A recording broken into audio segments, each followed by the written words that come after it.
4 anggota DPRD Kota Makassar akan menyusul Wali Kota Makassar yang sebelumnya telah dipanggil oleh penyidik Ditreskrimsus Polda Sulsel dalam kasus dugaan korupsi fee 30% proyek pengadaan pohon ketapang.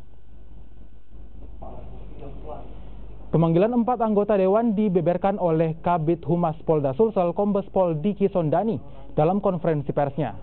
Pemanggilan 4 anggota dewan ini sehubungan dengan pengesahan anggaran yang menjadi wewenang anggota dewan.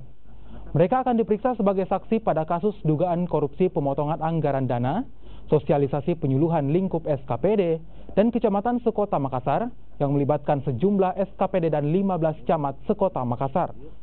Nama anggota DPRD dari fraksi Golkar Rahman Pina disebut-sebut sebagai satu dari 4 orang tersebut.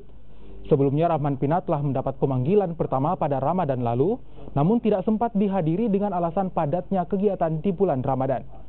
Sebelumnya 1 orang anggota dewan yakni Abdul Wahab Tahir telah diperiksa oleh penyidik terkait kasus dugaan korupsi fee 30%, sementara 3 orang anggota DPRD lainnya masih belum diketahui.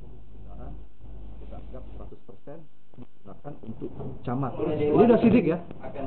Ya, ini udah sidik. Sudah penyidikan. Udah penyidikan. Jadi dalam proses penyidikan ini kita sudah ada 24 saksi yang kita periksa. Meski belum ada tersangka, Pak ya? Belum ada tersangkanya. Kita rencana akan memeriksa ada 5 orang. 5 orang. Siapa saja itu? Ya, saya belum. Sisanya 3 orang. Masih 3 orang lagi. Ini komisi, satu komisi atau beda-beda, Bang? Ya, saya kurang jelas ya. Cuma diberitahu oleh penyidik Krimsus 5 orang itu.